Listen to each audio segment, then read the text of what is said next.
بسم الله الرحمن الرحيم. ألف لام ميم. ذلك الكتاب لا ريب فيه هدى للمتقين الذين يؤمنون بالغيب ويقيمون الصلاة ومما رزقناهم ينفقون والذين يؤمنون بما أنزل إليك وما أنزل من قبلك وبالآخرة هم يوقنون أولئك على هدى من ربهم وأولئك هم المفلحون إن الذين كفروا سواء عليهم أأنذرتهم أم لم تنذرهم لا يؤمنون ختم الله على قلوبهم وعلى سمعهم وعلى أبصارهم غشاوة ولهم عذاب عظيم ومن الناس من يقول آمنا بالله وباليوم الآخر وما هم بمؤمنين يخادعون الله والذين آمنوا وما يخدعون إلا أنفسهم وما يشعرون في قلوبهم مرض فزادهم الله مرضا ولهم عذاب أليم بما كانوا يكذبون وإذا قيل لهم لا تفسدوا في الأرض قالوا إنما نحن مصلحون ألا إنهم هم المفسدون ولكن لا يشعرون وإذا قيل لهم آمنوا كما آمن الناس قالوا أنؤمن كما آمن السفهاء ألا إنهم هم السفهاء ولكن لا يعلمون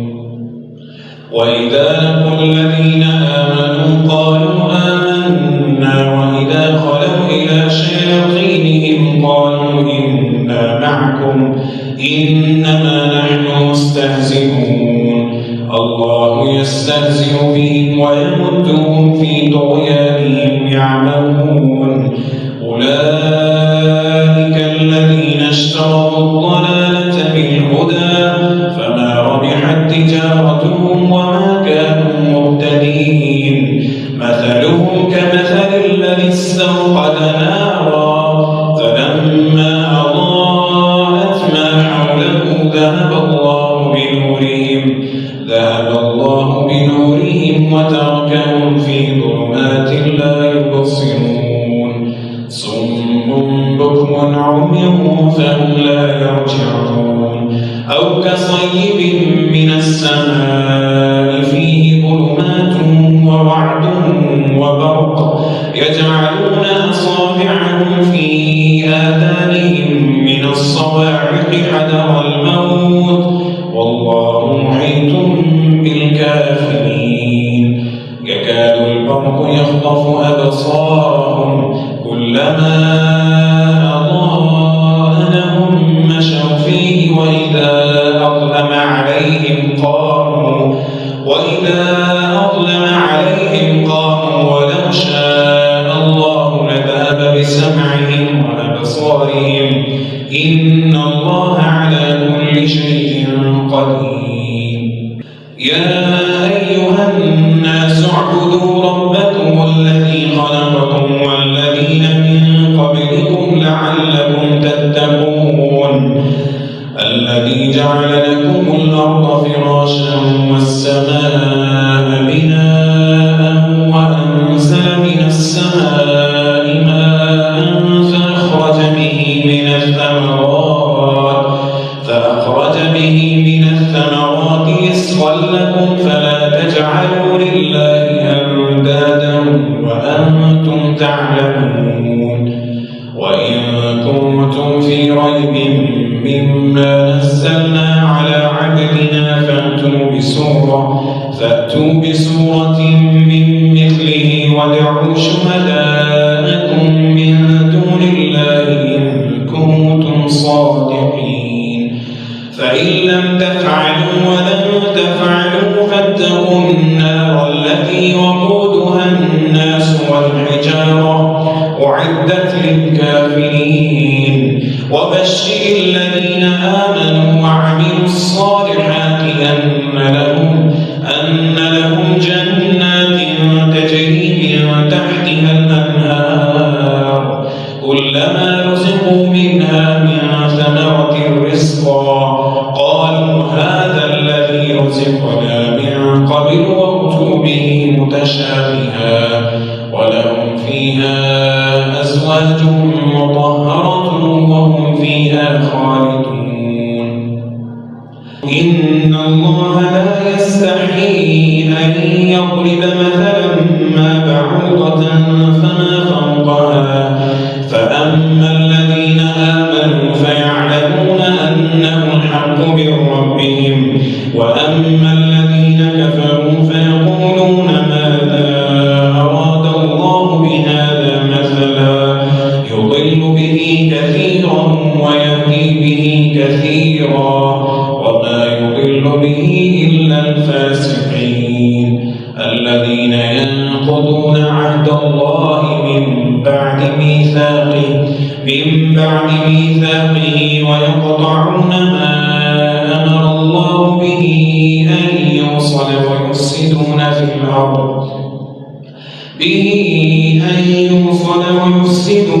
الأرض أولئك هم الخاسرون كيف تكفرون بالله وكنتم أمواتا فأحياكم ثم يميتكم ثم يحييكم ثم إليه ترجعون هو الذي خلق لكم ما في الأرض جميعا ثم استوى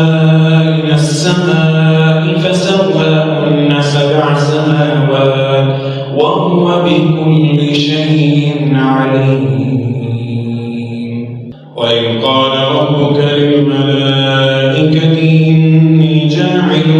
في الأرض خليفة قالوا أتجعل فيها من يفسد فيها ويسفك الدماء ونحن نسبح بحمدك ونقدس لك قال إني أعلم ما لا تعلمون وعلم آدم الأسماء كلها ثم عرضهم على الملائكة فقال أنبئوني بأسماء هؤلاء إن كنتم صادقين قالوا سبحانك لا علم لنا إلا ما علمتنا إنك أنت العليم الحكيم قال يا آدم أنبئهم بأسمائهم فلما أنباهم بأسمائهم قال ألم أقل لكم إني أعلم غيب السماوات والأرض وأعلم ما تبدون وما كنتم تكتمون وإذ قلنا للملائكة اسجدوا لآدم فسجدوا إلا إبليس أبى واستكبر وكان من الكافرين وقلنا يا آدم اسكن أنت وزوجك الجنة وكلا منها رغدا حيث شئتما ولا تقربا هذه الشجرة فتكونا من الظالمين فأزلهما الشيطان عنها فأخرجهما مما كانا فيه وقلنا اهبطوا بعضكم لبعض عدو ولكم في الأرض مستقر ومتاع إلى حين فتلقى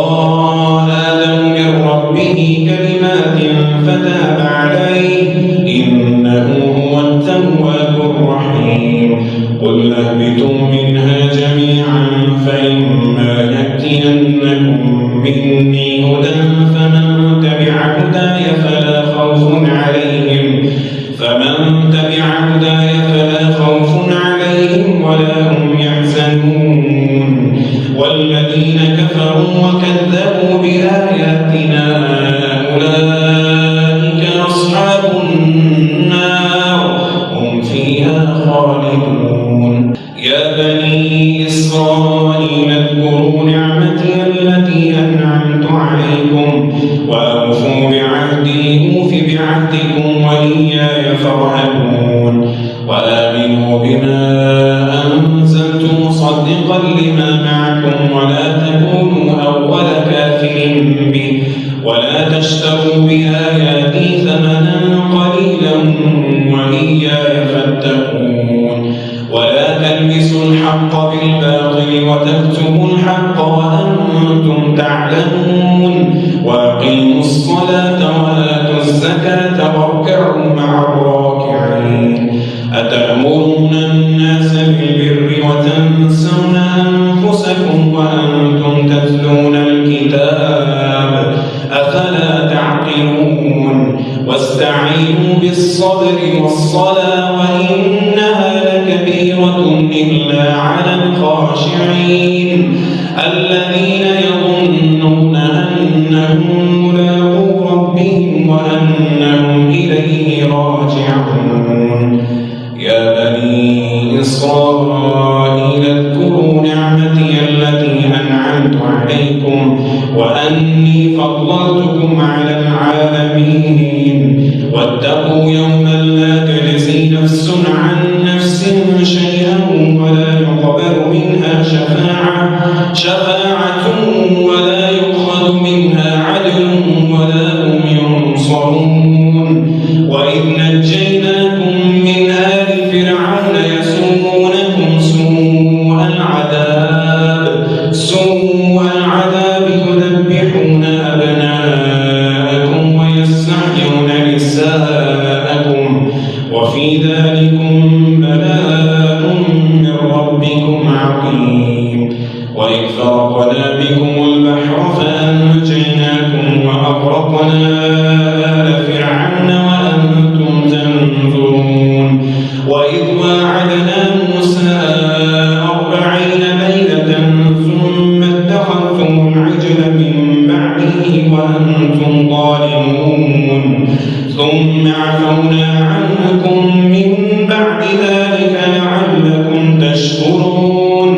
وإذ آتينا موسى الكتاب والفرقان لعلكم تهتدون وإذ قال موسى لقومه يا قوم إنكم ظلمتم أنفسكم باتخاذكم العجل فتوبوا إلى بارئكم فاقتلوا أنفسكم ذلكم خير لكم عند بارئكم فتاب عليكم إنه هو التواب الرحيم وإذ قلتم يا موسى لن نؤمن لك حتى نرى الله جهرة فأخذتكم الصاعقة وأنتم تنظرون ثم بعثناكم من بعد موتكم لعلكم تشكرون وظللنا عليكم الغمام وأنزلنا عليكم المن والسلوى كلوا من طيبات ما رزقناكم وما ظلمونا ولكن كانوا أنفسهم يظلمون وإذ قلنا ادخلوا هذه القرية فكلوا منها حيث شئتم رغدا وادخلوا الباب سجدا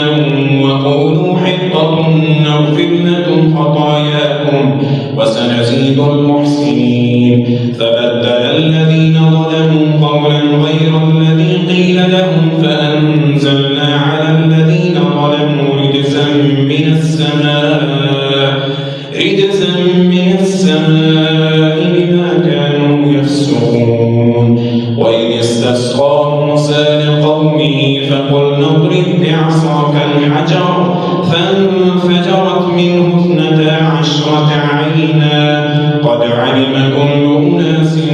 مشربهم كلوا واشربوا من رزق الله ولا تعثوا في الأرض مفسدين وإذ قلتم يا موسى لن نصبر على طعام واحد فادع لنا ربك يخرج لنا مما تنبت الأرض من بقلها وقثائها وفومها وعدسها وبصلها قال تستبدلون الذي هو أدنى بالذي هو خير اهبطوا مصرا فإن لكم ما سألتم وضربت عليهم الذلة والمسكنة وباءوا بغضب من الله ذلك بأنهم كانوا يكفرون بآيات الله ويقتلون النبيين بغير الحق ذلك بما عصوا وكانوا يعتدون إن الذين آمنوا والذين هادوا والنصارى والصابئين من آمن بالله واليوم الآخر وعمل صالحا فلهم أجرهم عند ربهم ولا خوف عليهم ولا هم يحزنون وإذ أخذنا ميثاقكم ورفعنا فوقكم الطور خذوا ما آتيناكم بقوة واذكروا ما فيه لعلكم تتقون ثم توليتم من بعد ذلك فلولا فضل الله عليكم ورحمته لكنتم من الخاسرين ولقد علمتم الذين اعتدوا منكم في السبت فقلنا لهم كونوا قردة خاسرين فجعلناها نكالا لما بين يديها وما خلفها وموعظة للمتقين وإذ قال موسى لقومه إن الله يأمركم أن تذبحوا بقرة قالوا أتتخذنا هزوا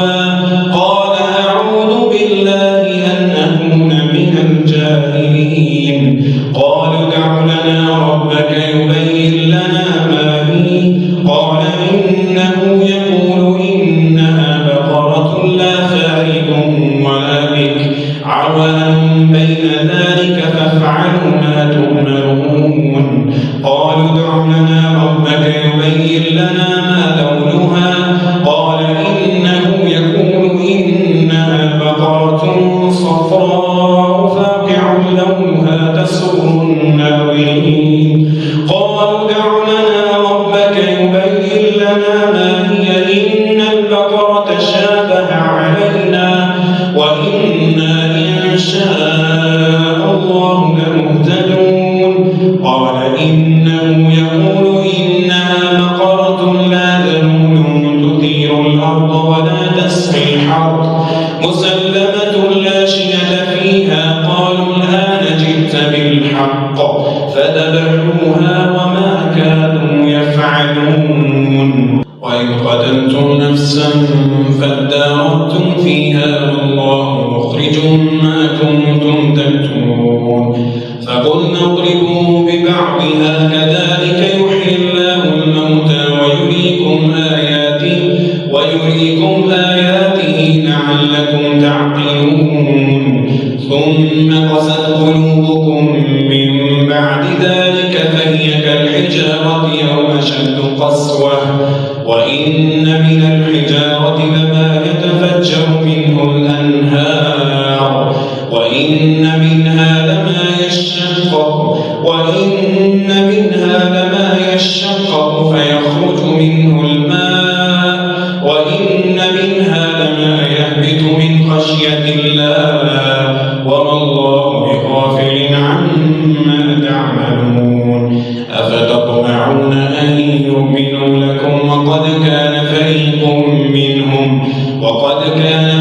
منهم يسمعون كلام الله ثم يحرفونه من بعد ما عقلوه وهم يعلمون وإذا لقوا الذين آمنوا قالوا آمنا وإذا خلا بعضهم إلى بعض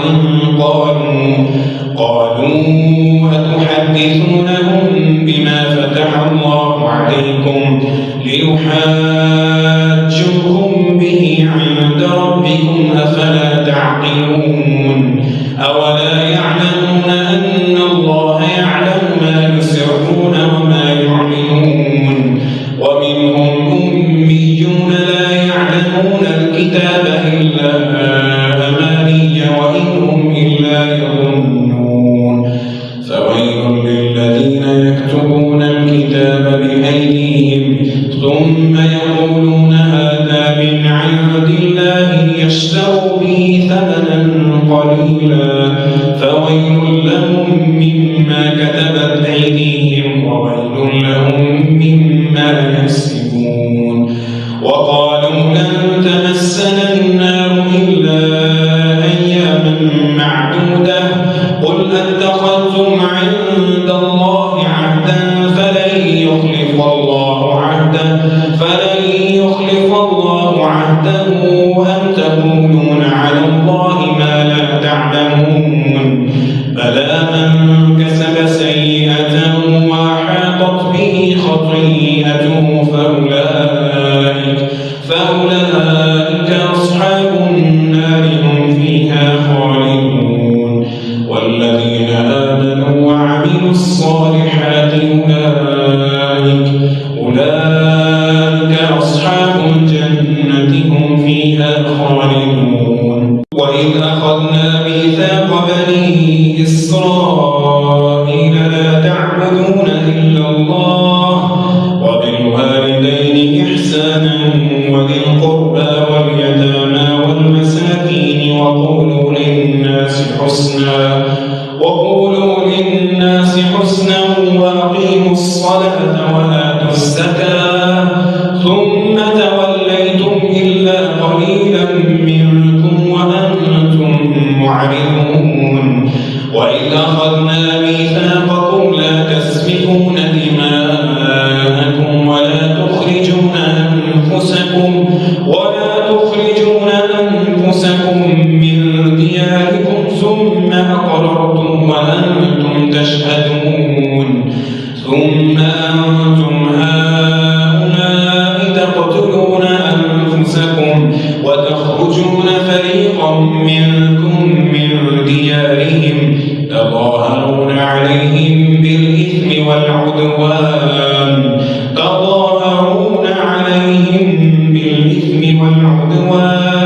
وإن يأتوكم مسارى تفادوهم وهو محرم عليكم إخراجهم أفتؤمنون ببعض الكتاب وتكفرون ببعض فما جزاء من يفعل ذلك منكم إلا خزي في الحياة الدنيا ويوم القيامة يردون إلى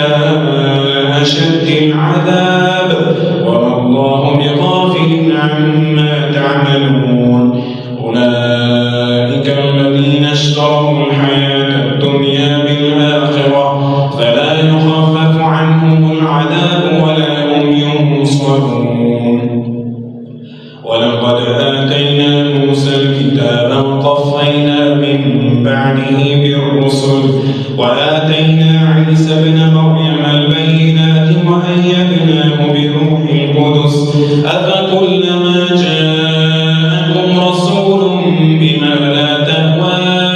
أنفسكم استكبرتم ففريقا كذبتم وفريقا تقتلون وقالوا قلوبنا غلف بل لعنهم الله بكفرهم فقليلا ما يؤمنون ولما جاءهم كتاب من عند الله مصدق لما معهم وكانوا من قبل يستفتحون على الذين كفروا فلما جاءهم ما عرفوا كفروا به فلعنة الله على الكافرين بئس ما اشتروا به أنفسهم أن يكفروا بما أنزل الله بغيا أن ينزل الله من فضله على من يشاء من عباده فباءوا بغضب على غضب وللكافرين عذاب مهين وإذا قيل لهم آمنوا بما أنزل الله قالوا نؤمن بما أنزل علينا ويكفرون بما وراءه مصدقا لما معهم قل فلم تقتلون أنبياء الله من قبل إن كنتم مؤمنين ولقد جاءكم موسى بالبينات ثم اتخذتم العجل من بعده وأنتم ظالمون وإذ أخذنا ميثاقكم ورفعنا فوقكم الطور خذوا ما آتيناكم بقوة واسمعوا قالوا سمعنا وعصينا وأشركوا في قلوبهم العجل بكفرهم قل بئس ما يأمركم به إيمانكم إن كنتم مؤمنين قل إن كانت لكم الدار الآخرة عند الله خالصة من دون الناس فتمنوا الموت إن كنتم صادقين ولن يتمنوا أبدا بما قدمت أيديهم والله عليم بالظالمين ولتجدنهم أحرص الناس على حياة ومن الذين أشركوا يود أحدهم لو يعمر 1000 سنة وما هو بمزحزحه من العذاب أن يعمر والله بصير بما يعملون قل من كان عدوا لجبريل فإنه نزله على قلبك بإذن الله مصدقا لما بين يديه وهدى وبشرى للمؤمنين من كان عدوا لله وملائكته ورسله وجبريل وميكال فإن الله عدو للكافرين ولقد أنزلنا إليك آيات بينات وما يكفر بها إلا الفاسقون أوكلما عاهدوا عهدا نبذه فريق منهم بل أكثرهم لا يؤمنون ولما جاءهم رسول من عند الله مصدق لما معهم نبذ فريق من الذين أوتوا كتاب الله وراء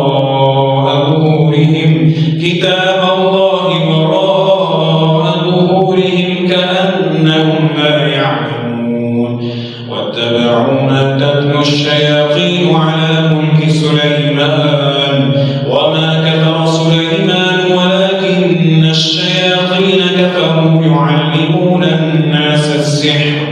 وما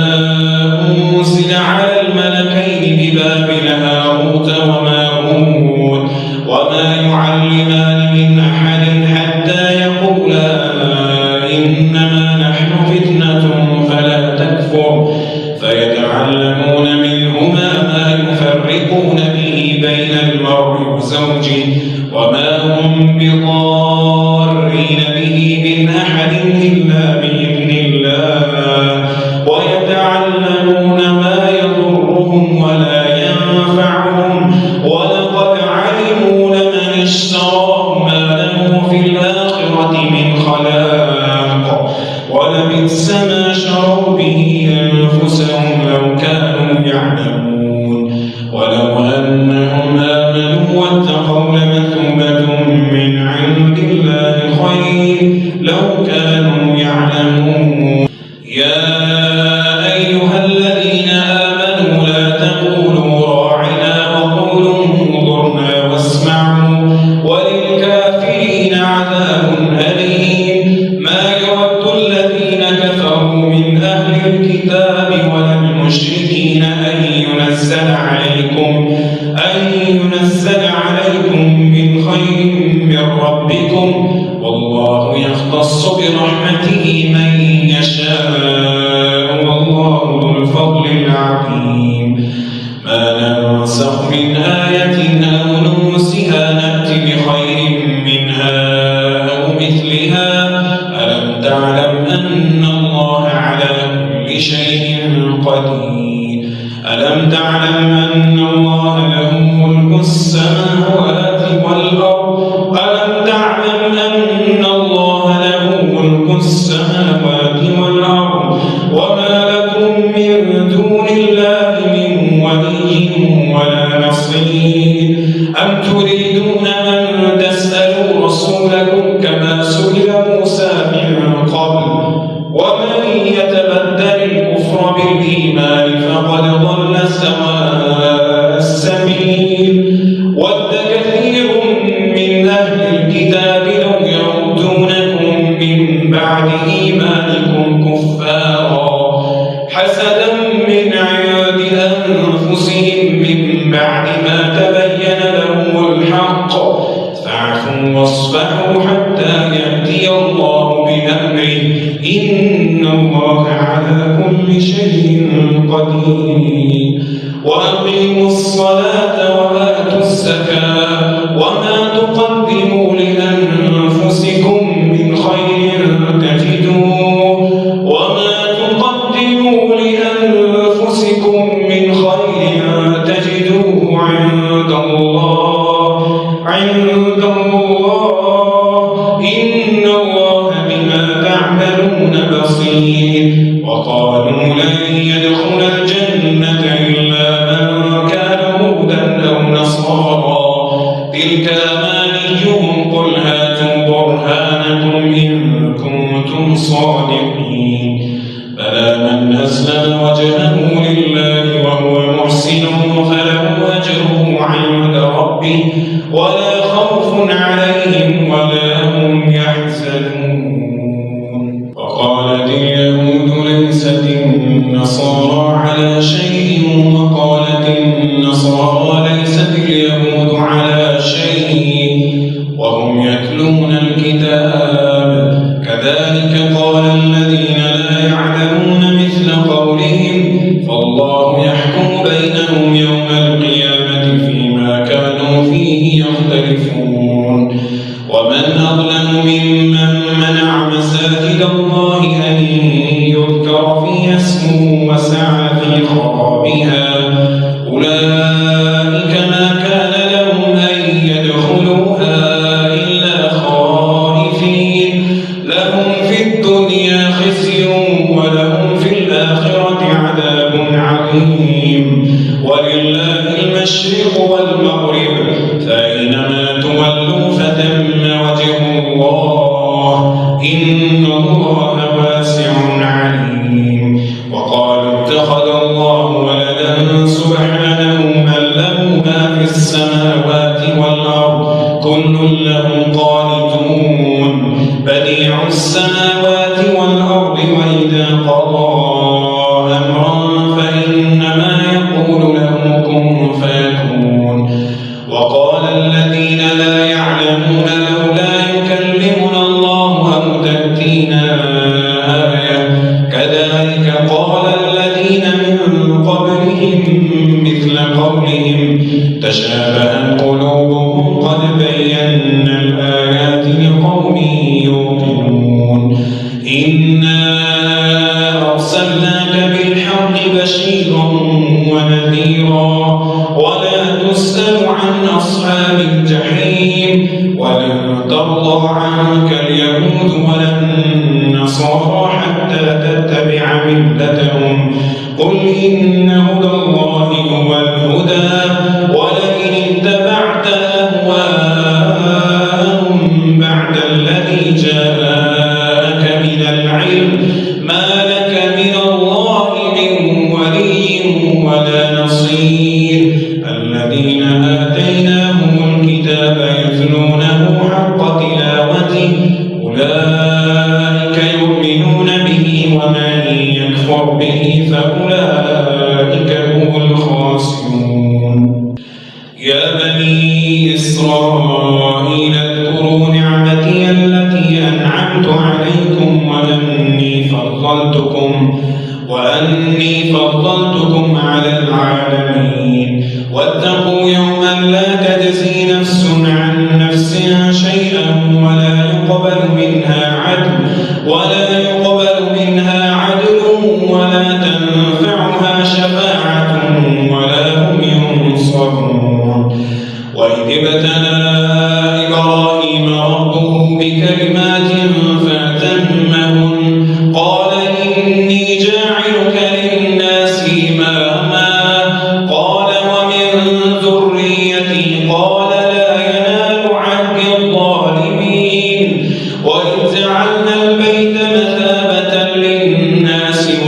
جعلنا واتخذوا من مقام إبراهيم مصلى وعهدنا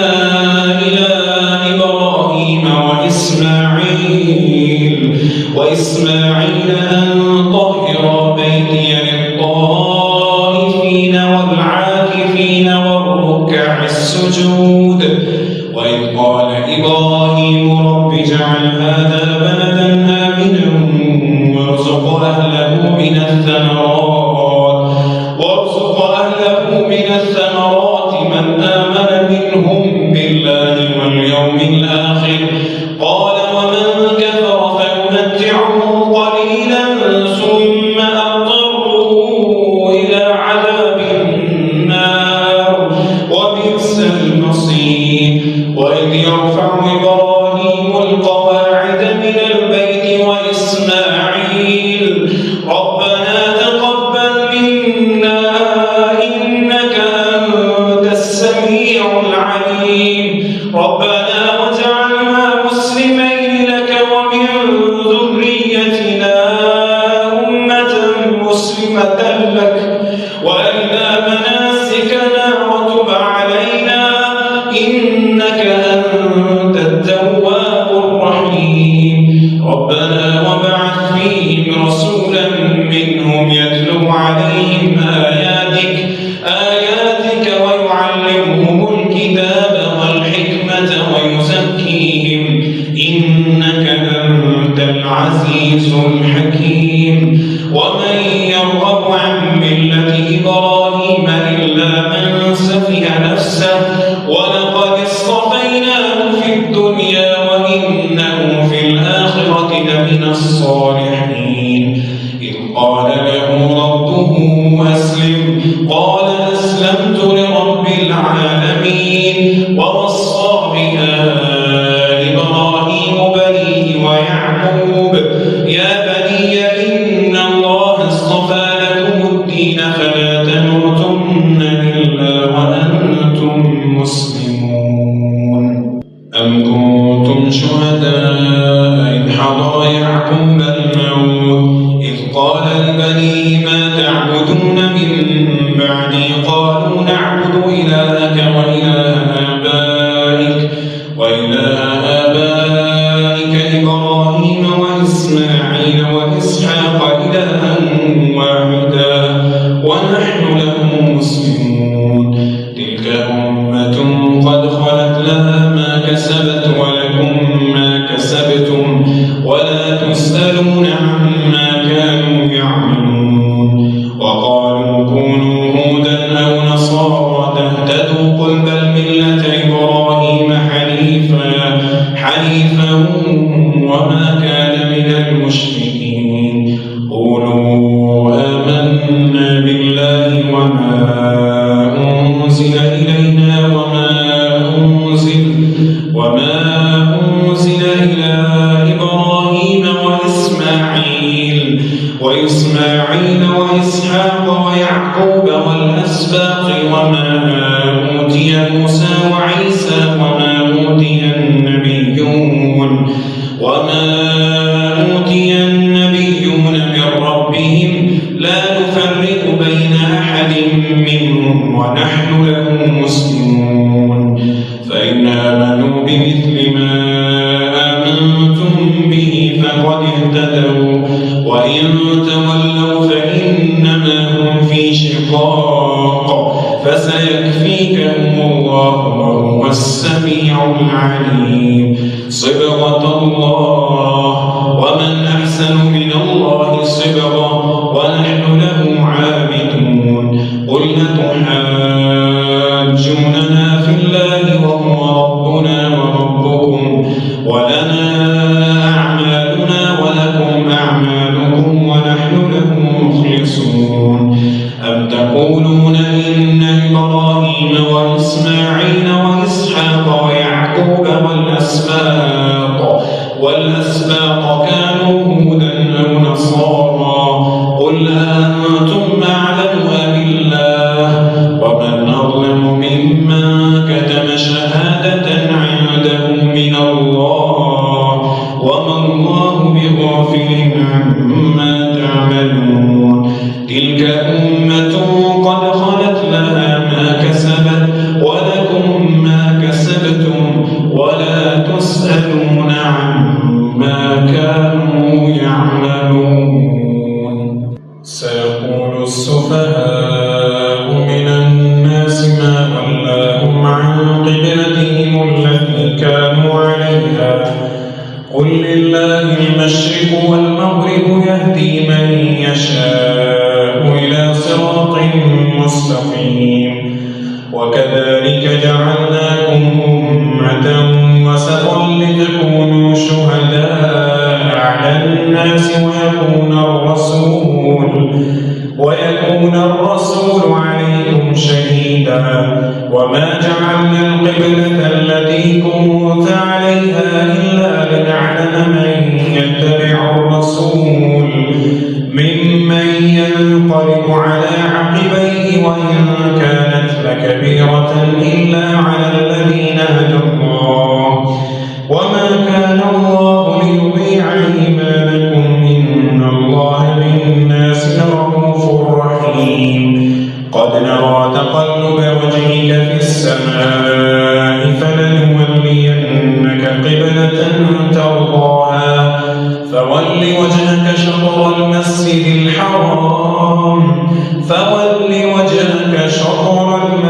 الحرام وحيث ما كنتم فولوا وجوهكم شطره وإن الذين أوتوا الكتاب ليعلمون أنه الحق من ربهم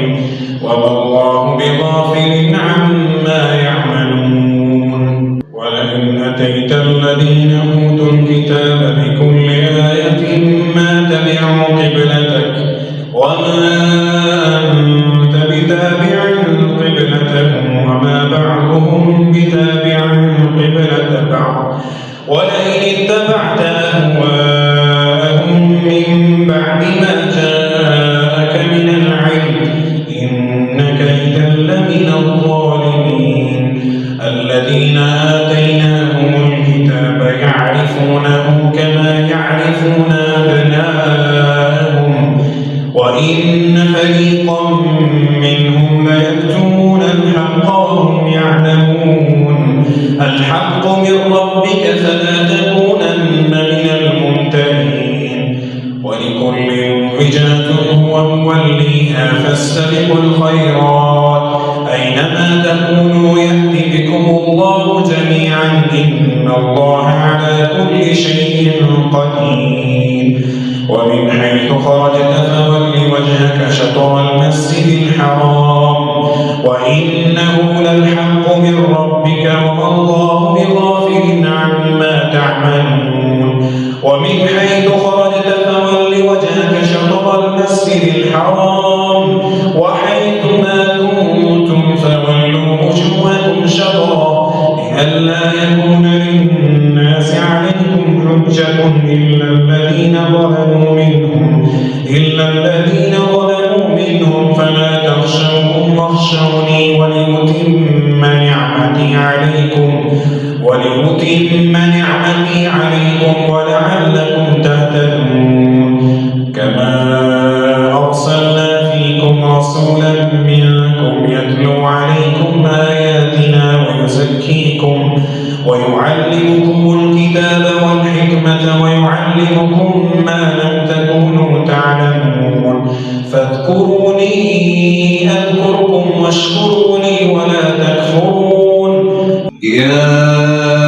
أيها الذين آمنوا استعينوا بالصبر والصلاة إن الله مع الصابرين. ولا تقولوا لمن يقتل في سبيل الله أموات بل أحياء ولكن لا تشعرون.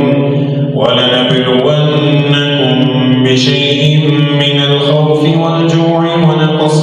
من الأموال والأنفس والثمرات وبشر الصابرين الذين إذا أصابتهم مصيبة قالوا إنا لله وإنا إليه راجعون. أولئك عليهم صلوات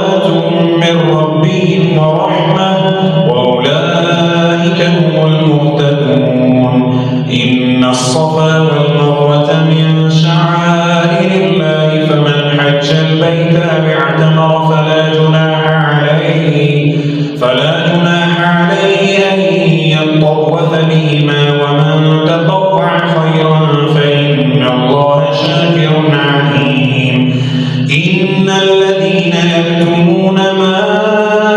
أنزلنا من البينات والهدى من بعد ما بيناه للناس في الكتاب أولئك يلعنهم الله ويلعنهم اللاعنون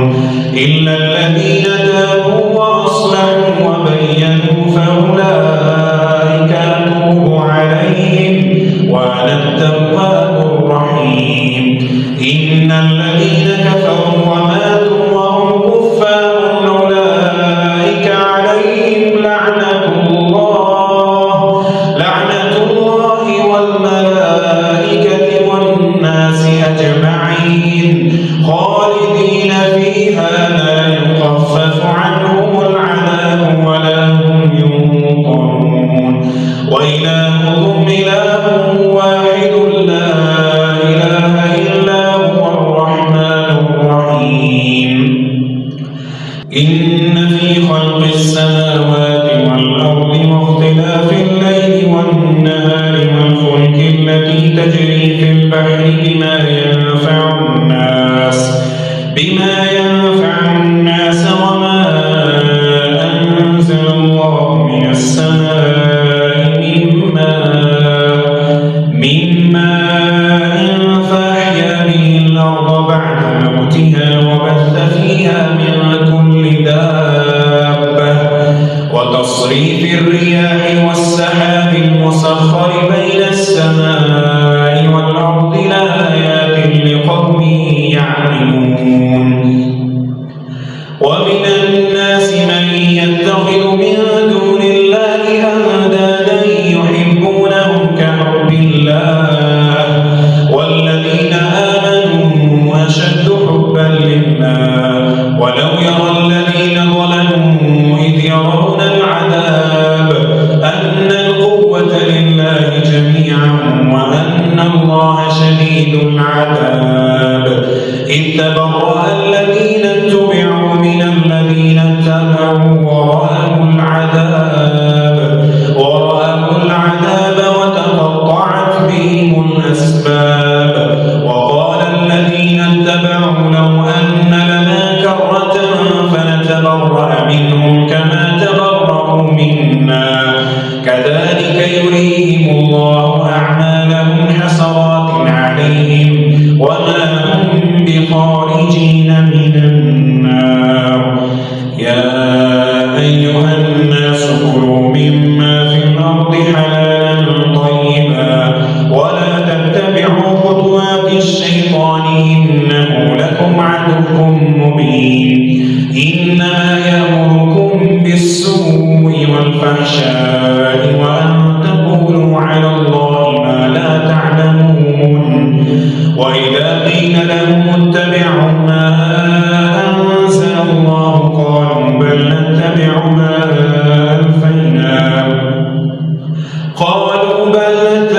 ما ألفينا عليه آباءنا أولو كان آباؤهم لا يعقلون شيئا ولا يهتدون ومثل الذين كفروا كمثل الذي ينعق بما لا يسمع إلا دعاء ونداء صم بكم عمي فهم لا يعقلون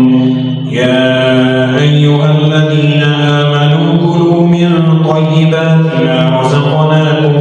ما رزقناكم واشكروا لله إن كنتم إياه تعبدون إنما حرم عليكم الميتة والدم ولحم الخنزير وما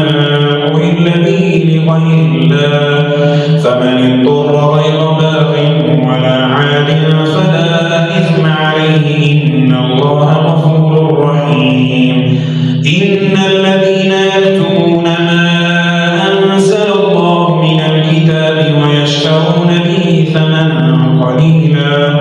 أولئك ما يأكلون في بطونهم إلا النار ولا يكلمهم الله يوم القيامة ولا يزكيهم ولهم عذاب أليم أولئك الذين اشتروا الضلالة بالهدى والعذاب بالمغفرة فما أصبرهم على النار ذلك بأن الله نزل الكتاب بالحق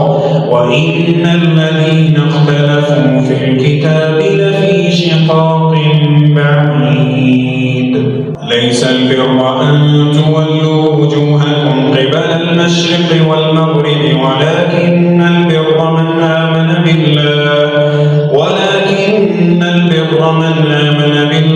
واليوم الآخر والملائكة والكتاب والنبيين وآتى المال على حبه ذوي القربى واليتامى والمساكين وابن السبيل والسائلين وفي الرقاب وأقام الصلاة وآتى الزكاة والموفون بعهدهم إذا عاهدوا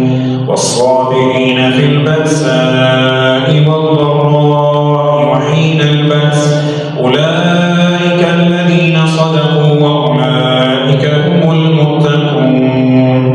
يا أيها الذين آمنوا كتب عليكم القصاص في القتلى الحر بالحر والعبد بالعبد والأنثى بالأنثى فمن عفي له من أخيه شيء فاتباع بالمعروف وأداء إليه بإحسان ذلك تخفيف من ربكم ورحمة فمن اعتدى بعد ذلك فله عذاب أليم ولكم في القصاص حياة يا أولي الألباب لعلكم تتقون كتب عليكم إذا حضر أحدكم الموت إن ترك خيرا الوصية للوالدين والأقربين بالمعروف حقا على المتقين فمن بدله بعدما سمعه فإنما إثمه على الذين يبدلونه إن الله سميع عليم فمن خاف من موصٍ جنفا أو إثما فأصلح بينهم فلا إثم عليه إن الله غفور رحيم يا أيها الذين آمنوا كتب عليكم الصيام كما كتب على الذين من قبلكم لعلكم تتقون أياما معدودات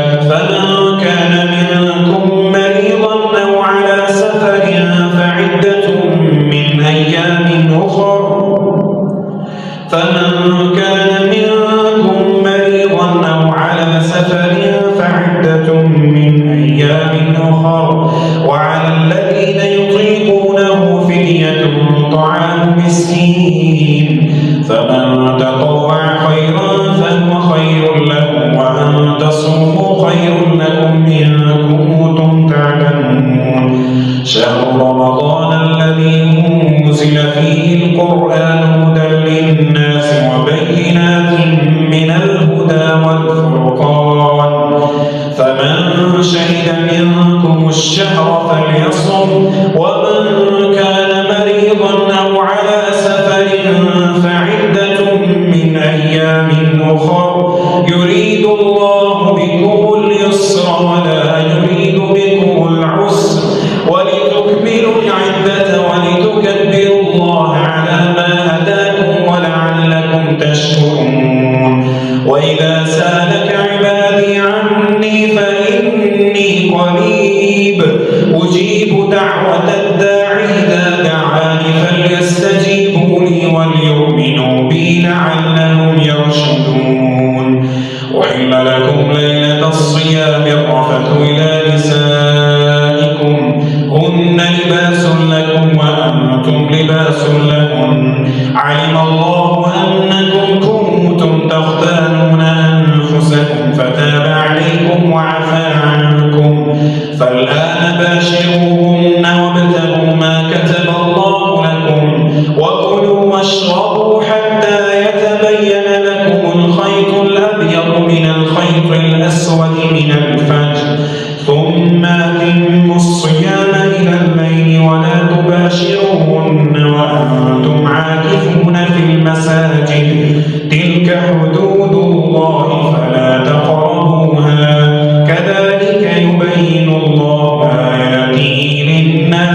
لعلهم يتقون ولا تأكلوا أموالكم بينكم بالباطل وتدلوا بها إلى الحكام لتأكلوا فريقا من أموال الناس بالإثم وأنتم تعلمون. يسألونك عن الأهلة قل هي مواقيت للناس والحج وليس البر بأن تأتوا البيوت من ظهورها ولكن البر من اتقى وأتوا البيوت من أبوابها واتقوا الله لعلكم تفلحون. وقاتلوا في سبيل الله الذين يقاتلونكم ولا تعتدوا إن الله لا يحب المعتدين. واقتلوهم حيث ثقفتموهم وأخرجوهم من حيث أخرجوكم والفتنة أشد من القتل ولا تقاتلوهم عند المسجد الحرام حتى يقاتلوكم فيه فإن قاتلوكم فاقتلوهم كذلك جزاء الكافرين. فإن ينتهوا فإن الله غفور رحيم. وقاتلوهم حتى لا تكون فتنة ويكون الدين لله فإن ينتهوا فلا عدوان إلا على الظالمين. الشهر الحرام بالشهر الحرام والحرمات قصاص فمن اعتدى عليكم فاعتدوا عليه بمثل ما اعتدى عليكم واتقوا الله واعلموا أن الله مع المتقين. وأنفقوا في سبيل الله ولا تلقوا بأيديكم إلى التهلكة وأحسنوا إن الله يحب المحسنين. وأتموا الحج والعمرة لله فإن أحصرتم فما استيسر من الهدي ولا تحلقوا رؤوسكم حتى يبلغ الهدي محله فمن كان منكم مريضا أو به أذى من رأسه ففدية من صيام أو صدقة أو نسك فإذا أمنتم فمن تمتع بالعمرة إلى الحج فما استيسر من الهدي فمن لم يجد فصيام 3 أيام في الحج و7 إذا رجعتم تلك 10 كاملة ذلك لمن لم يكن أهله حاضر المسجد الحرام واتقوا الله واعلموا أن الله شديد العقاب. الحج أشهر معلومات فمن فرض فيهن الحج فلا رفث ولا فسوق ولا جدال في الحج وما تفعلوا من خير يعلمه الله وتزودوا فإن خير الزاد التقوى واتقون يا أولي الألباب. ليس عليكم جناح أن تبتغوا فضلا من ربكم فإذا أفضتم من عرفات فاذكروا الله عند المشعر الحرام واذكروه كما هداكم وإن كنتم من قبله لمن الضالين. ثم أفيضوا من حيث أفاض الناس واستغفروا الله إن الله غفور رحيم. فإذا قضيتم مناسككم فاذكروا الله كذكركم آباءكم أو أشد ذكرا. فمن الناس من يقول ربنا آتنا في الدنيا وما له في الآخرة من خلاق ومنهم من يقول ربنا آتنا في الدنيا حسنة وفي الآخرة حسنة وقنا عذاب النار. أولئك لهم نصيب مما كسبوا والله سريع الحساب. واذكروا الله في أيام معدودات فمن تعجل في يومين فلا إثم عليه ومن تأخر فلا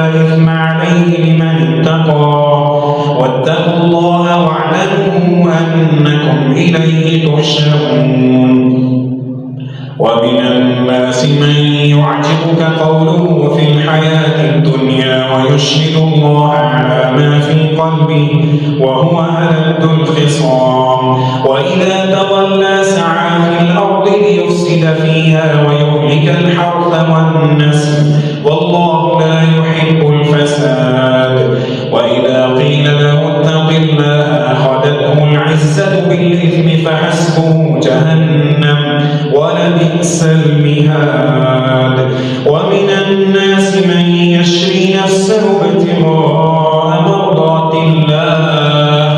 والله رؤوف بالعباد يا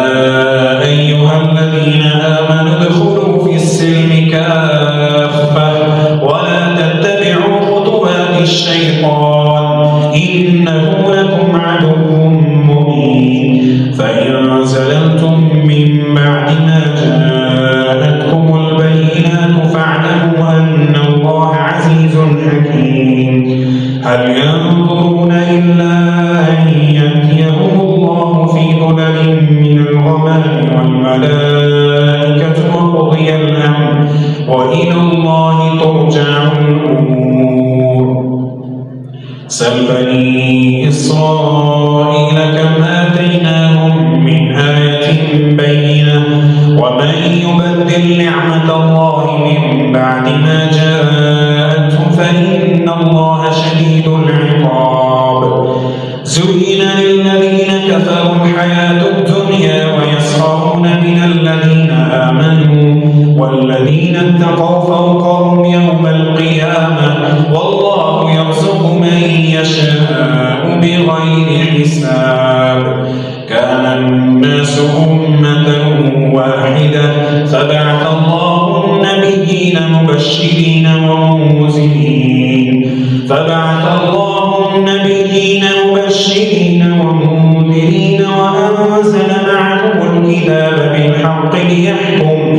وأنزل معهم الكتاب بالحق ليحكم بين الناس فيما اختلفوا فيه وما اختلف فيه إلا الذين أوتوه من بعد ما جاءتهم البينات بغيا بينهم فهدى الله الذين آمنوا لما اختلفوا فيه من الحق بإذنه والله يهدي من يشاء إلى صراط مستقيم أم حسبتم أن تدخلوا الجنة ولما يأتكم مثل الذين خلوا من قبلكم مستهم البأساء والضراء وزلزلوا حتى يقول الرسول والذين آمنوا معه متى نصر الله ألا إن نصر الله قريب يسألونك ماذا ينفقون قل ما أنفقتم من خير فللوالدين والأقربين واليتامى والمساكين وبني السبيل وما تفعلوا من خير فإن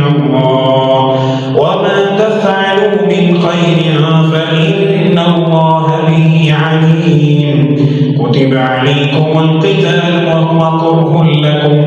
وعسى أن تكرهوا شيئا وهو خير لكم وعسى أن تحبوا شيئا وهو شر لكم والله يعلم وأنتم لا تعلمون يسألونك عن الشهر الحرام قتال فيه قل قتال فيه كبير وصد عن سبيل الله وكفر به والمسجد الحرام وإخراج أهله منه أكبر عند الله والفتنة أكبر من القتل ولا يزالون يقاتلونكم حتى يردوكم عن دينكم إن استطاعوا ومن يرتد منكم عن دينه فيمت وهو كافر فأولئك حبطت أعمالهم في الدنيا والآخرة وأولئك أصحاب النار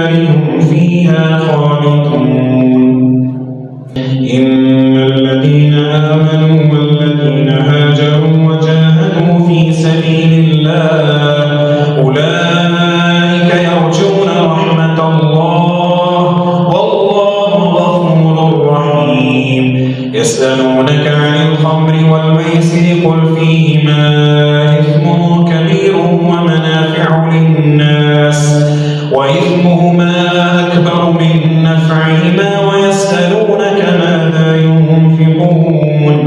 قل العفو كذلك يبين الله لكم الآيات لعلكم تتفكرون في الدنيا والآخرة ويسألونك عن اليتامى قل إصلاح لهم خير وإن تخالطوهم فإخوانكم والله يعلم المفسد من المصلح ولو شاء الله لأعنتكم إن الله عزيز حكيم ولا تنكحوا المشركات حتى يؤمن ولأمة مؤمنة خير من مشركة ولو أعجبتكم ولا تنكحوا المشركين حتى يؤمنوا ولعبد مؤمن خير من مشرك ولو أعجبكم أولئك يدعون إلى النار والله يدعو إلى الجنة والمغفرة بإذنه ويبين آياته للناس لعلهم يتذكرون ويسألونك عن المحيض قل هو أذى فاعتزلوا النساء في المحيض ولا تقربوهن حتى يطهرن فإذا تطهرن فأتوهن من حيث أمركم الله إن الله يحب التوابين ويحب المتطهرين نساؤكم حرث لكم فأتوا حرثكم أنى شئتم وقدموا لأنفسكم واتقوا الله واعلموا أنكم ملاقوه وبشر المؤمنين ولا تجعلوا الله عرضة لأيمانكم أن تبروا وتتقوا وتصلحوا بين الناس والله سميع عليم لا يؤاخذكم الله باللغو في أيمانكم ولكن يؤاخذكم بما كسبت قلوبكم والله غفور حليم للذين يؤلون من نسائهم تربص 4 أشهر فإن فاءوا فإن الله غفور رحيم وإن عزموا الطلاق فإن الله سميع عليم والمطلقات يتربصن بأنفسهن 3 قروء ولا يحل لهن أن يكتمن ما خلق الله في أرحامهن إن كن يؤمن بالله واليوم الآخر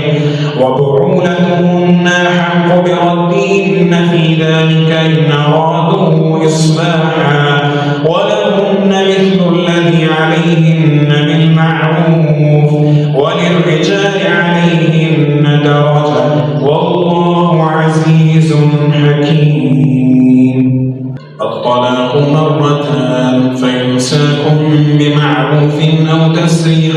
بإحسان ولا يحل لكم أن تأخذوا مما آتيتموهن شيئا إلا أن يخافا ألا يقيما حدود الله فإن خفتم ألا يقيما حدود الله فلا جناح عليهما فيما افتدت به تلك حدود الله فلا تعتدوها ومن يتعد حدود الله فأولئك هم الظالمون فإن طلقها فلا تحل له من بعد حتى تنكح زوجا غيره فإن طلقها فلا جناح عليهما أن يتراجعا إن ظنا أن يقيما حدود الله وتلك حدود الله يبينها لقوم يعلمون وإذا طلقتم النساء فبلغن أجلهن فامسكوهن بمعروف أو سرحوهن بمعروف ولا تمسكوهن ضرارا لتعتدوا ومن يفعل ذلك فقد ظلم نفسه ولا تتخذوا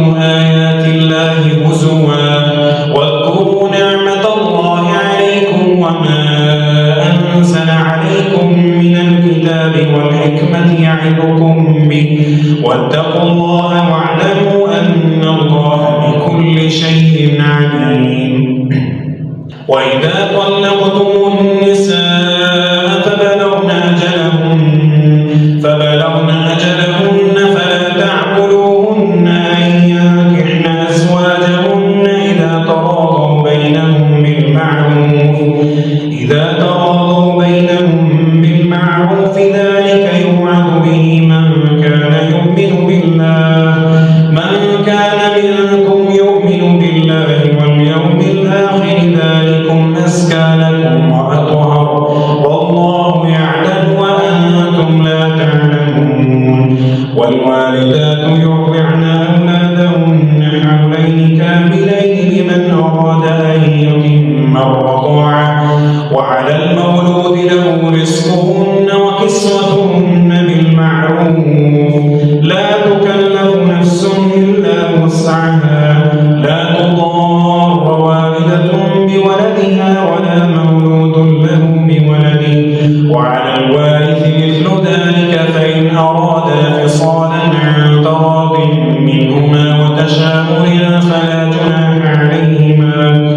وإن أردتم أن تسترضعوا أولادكم فلا جناح عليكم إذا سلمتم ما آتيتم بالمعروف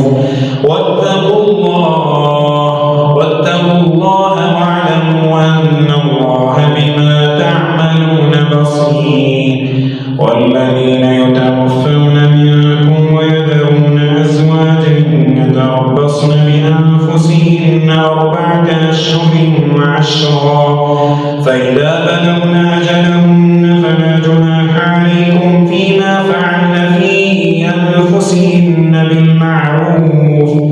والله بما تعملون خبير. ولا جناح عليكم فيما عرضتم به من خطبة النساء أو أكننتم في أنفسكم علم الله أنكم ستذكرونهن ولكن لا تواعدوهن سرا إلا أن تقولوا قولا معروفا ولا تعزموا عقدة النكاح حتى يبلغ الكتاب أجله واعلموا أن الله يعلم ما في أنفسكم فاحذروا واعلموا أن الله غفور حليم. لا جناح عليكم إن طلقتم النساء ما لم تمسوهن أو تفرضوا لهن فريضة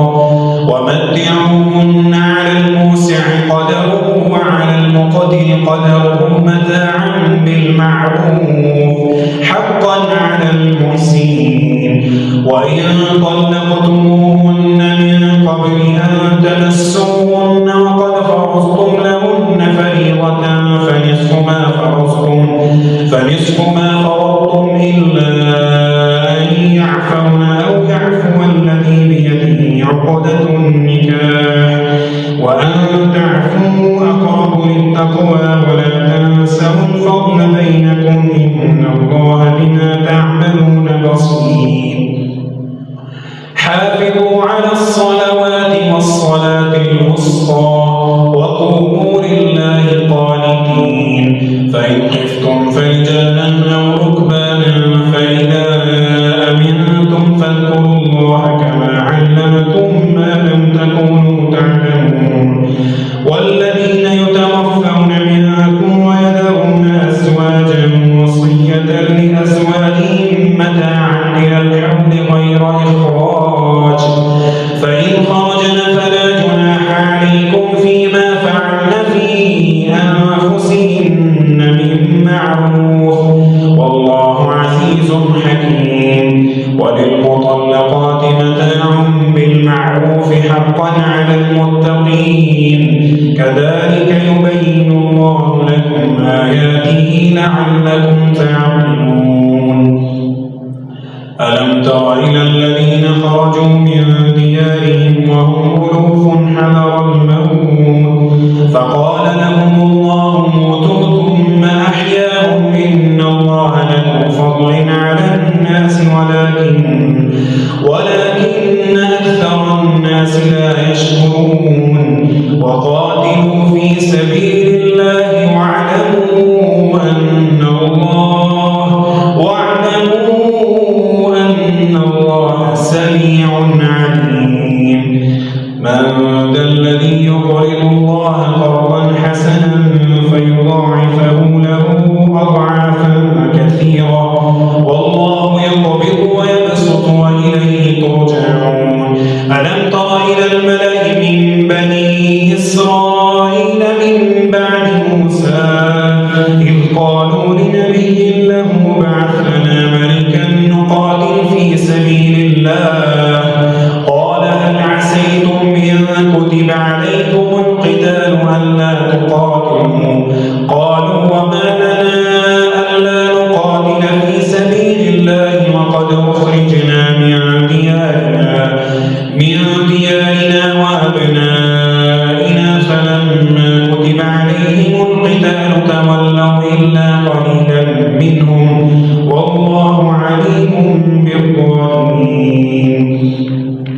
وقال لهم نبيهم إن الله قد بعث لكم طالوت ملكا قالوا أنى يكون له الملك علينا ونحن أحق بالملك منه ولم يؤت سعة من المال قال إن الله اصطفاه عليكم وزاده بسطة في العلم والجسم والله يؤتي ملكه من يشاء والله واسع عليم. وقال لهم نبيهم إن آية ملكه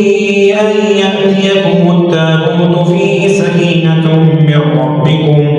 وبقية مما ترك آل موسى وآل هارون تحمله الملائكة إن في ذلك لآية لكم إن كنتم مؤمنين.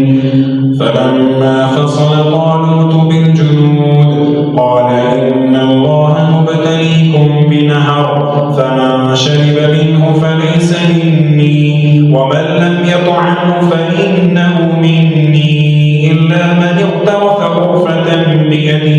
فشربوا منه إلا قليلا منهم فلما جاوزه هو والذين آمنوا معه قالوا لا طاقة لنا اليوم بجالوت وجنوده قال الذين يظنون أنهم ملاقو الله كم من فئة قليلة غلبت فئة كثيرة بإذن الله كم من فئة قليلة غلبت فئة كثيرة بإذن الله والله مع الصابرين. ولما برزوا لجالوت وجنوده قالوا ربنا أفرغ علينا صبرا وثبت أقدامنا وانصرنا على القوم الكافرين. فهزموهم بإذن الله وقتل داود جالوت وآتاه الله الملك والحكمة وعلمه مما يشاء ولولا دفع الله الناس بعضهم ببعض لفسدت الأرض ولكن الله ذو فضل على العالمين. تلك آيات الله نتلوها عليك بالحق وإنك لمن المرسلين. تلك الرسل فضلنا بعضهم على بعض منهم من كلم الله ورفع بعضهم درجات وآتينا عيسى ابن مريم البينات وأيدناه بروح القدس ولو شاء الله ما اقتتل الذين من بعدهم من بعد ما جاءتهم البينات ولكن اختلفوا فمنهم من آمن ومنهم من كفر ولو شاء الله ما اقتتلوا ولكن الله يفعل ما يريد. يا أيها الذين آمنوا أنفقوا مما رزقناكم من قبل أن يأتي يوم لا بيع فيه ولا ذلة ولا شفاعة والكافرون هم الظالمون. الله لا إله إلا هو الحي القيوم لا تأخذه سنة ولا نوم له ما في السماوات وما في الأرض من ذا الذي يشفع عنده إلا بإذنه يعلم ما بين أيديهم وما خلفهم ولا يحيطون بشيء من علمه إلا بما شاء وسع كرسيه السماوات والأرض ولا يئوده حفظهما وهو العلي العظيم. لا إكراه في الدين قد تبين الرشد من الغي فمن يكفر بالطاغوت ويؤمن بالله فقد استمسك بالعروة الوثقى لا انفصام لها والله سميع عليم. الله ولي الذين آمنوا يخرجهم من الظلمات إلى النور والذين كفروا أولياءهم الطاغوت يخرجونهم من النور إلى الظلمات أولئك أصحاب النار هم فيها خالدون. ألم تر إلى الذي حاج إبراهيم في ربه أن آتاه الله الملك إذ قال إبراهيم ربي الذي يحيي ويميت قال أنا أحيي وأميت قال إبراهيم فإن الله يأتي بالشمس من المشرق فأت بها من المغرب فبهت الذي كفر والله لا يهدي القوم الظالمين. أو كالذي مر على قرية وهي خاوية على عروشها قال أنى يحيي هذه الله بعد موتها فأماته الله 100 عام ثم بعثه قال كم لبثت قال لبثت يوما أو بعض يوم قال بل لبثت 100 عام فانظر إلى طعامك وشرابك لم يتسنه وانظر إلى حمارك ولنجعلك آية للناس وانظر إلى العظام كيف ننشزها ثم نكسوها لحما فلما تبين له قال أعلم أن الله على كل شيء قدير. وإذ قال إبراهيم رب أرني كيف تحيي الموتى قال أولم تؤمن قال بلى ولكن ليطمئن قلبي قال فخذ 4 من الطير فصرهن إليك ثم اجعل على كل جبل منهن جزءا ثم ادعهن يأتينك سعيا واعلم أن الله عزيز حكيم. مثل الذين ينفقون أموالهم في سبيل الله كمثل حبة أنبتت 7 سنابل في كل سنبلة 100 حبة والله يضاعف لمن يشاء والله واسع عليم. الذين ينفقون أموالهم في سبيل الله ثم لا يتبعون ما أنفقوا منا ولا أذى لهم أجرهم عند ربهم ولا خوف عليهم ولا هم يحزنون. قول معروف ومغفرة خير من صدقة يتبعها أذى والله غني حليم. يا أيها الذين آمنوا لا تبطلوا صدقاتكم بالمن والأذى كالذي ينفق ماله رئاء الناس ولا يؤمن بالله واليوم الآخر فمثله كمثل صفوان عليه تراب فأصابه وابل فتركه صلدا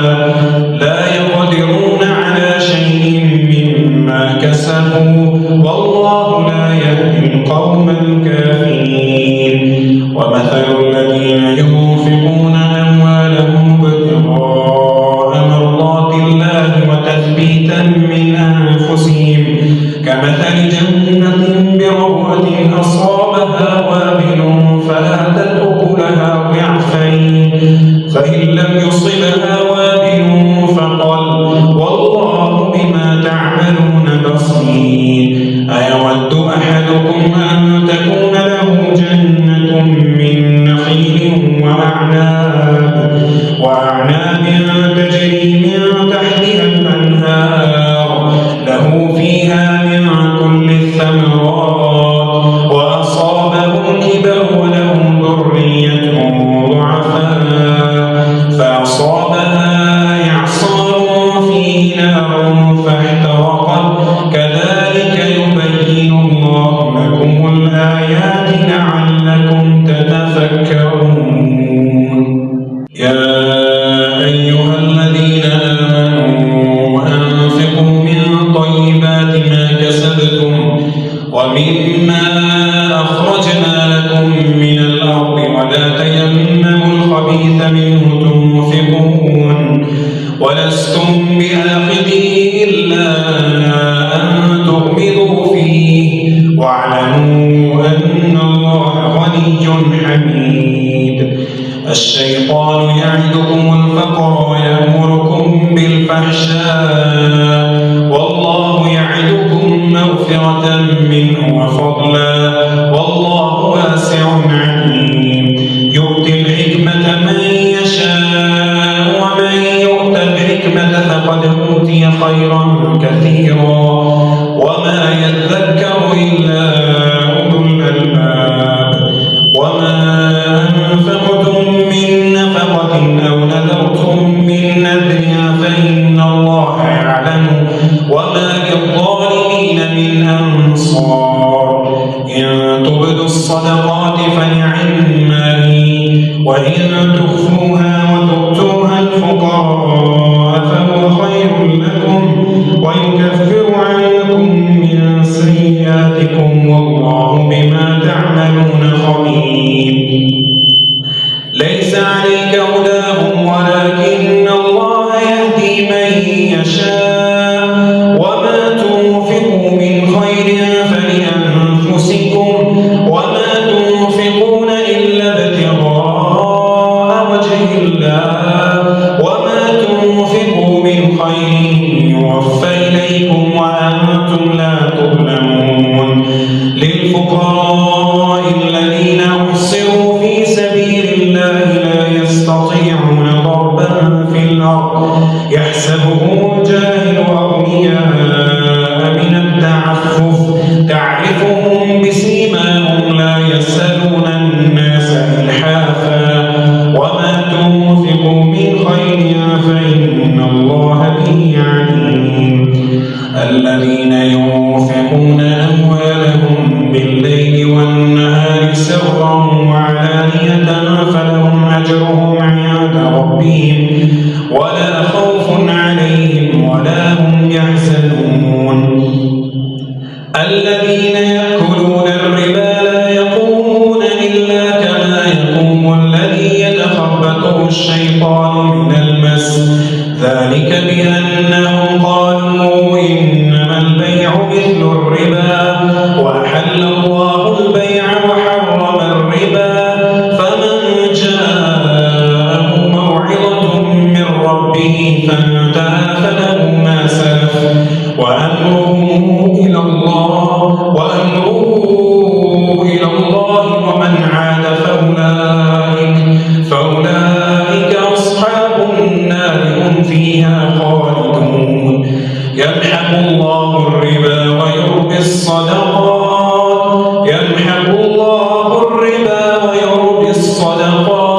والله لا يحب كل كفار أثيم. إن الذين آمنوا وعملوا الصالحات وأقاموا الصلاة وآتوا الزكاة لهم أجرهم عند ربهم ولا خوف عليهم ولا هم يحزنون. يا أيها الذين آمنوا اتقوا الله وذروا ما بقي من الربا إن كنتم مؤمنين فإن لم تفعلوا فأذنوا بحرب من الله ورسوله وإن تبتم فلكم رؤوس أموالكم لا تظلمون ولا تظلمون وإن كان ذو عسرة فنظرة إلى ميسرة وأن تصدقوا خير لكم إن كنتم تعلمون واتقوا يوما ترجعون فيه إلى الله ثم توفى كل نفس ما كسبت وهم لا يظلمون يا أيها الذين آمنوا إذا تداينتم بدين إلى أجل مسمى فاكتبوه وليكتب بينكم كاتب بالعدل ولا يأب كاتب أن يكتب كما علمه الله فليكتب وليملل الذي عليه الحق وليتق الله ربه ولا يبخس منه شيئا فإن كان الذي عليه الحق سفيها أو ضعيفا أو لا يستطيع أن يمل هو فليملل وليه بالعدل واستشهدوا شهيدين من رجالكم فإن لم يكونا رجلين فرجل وامرأتان ممن ترضون من الشهداء أن تضل إحداهما فتذكر إحداهما الأخرى ولا يأبى الشهداء إذا ما دعوا ولا تسأموا أن تكتبوه صغيرا أو كبيرا إلى أجله ذلكم أقسط عند الله وأقوم للشهادة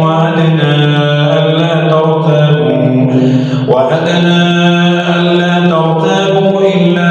أن تكون تجارة حاضرة تديرونها بينكم فليس عليكم جناح ألا تكتبوها وأشهدوا إذا تبايعتم ولا يضار كاتب ولا شهيد وإن تفعلوا فإنه فسوق بكم واتقوا الله ويعلمكم الله بكل شيء عليم وإن كنتم على سفر ولم تجدوا كاتبا فرهان مقبوضة فإن أمن بعضكم بعضا فليؤدي الذي اؤتمن أمانته وليتق الله ربه ولا تكتموا الشهادة ومن يكتمها فإنه آثم قلبه والله بما تعملون عليم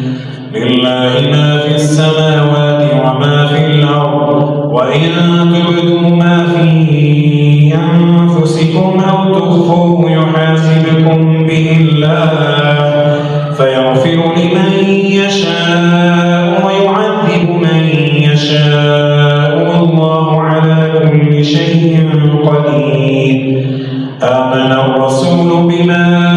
أنزل إليه من ربه والمؤمنون كل آمن بالله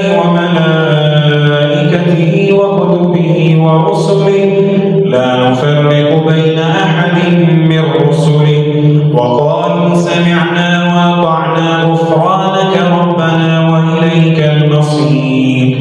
لا يكلف الله نفسا إلا وسعها لها ما كسبت وعليها ما اكتسبت ربنا لا تؤاخذنا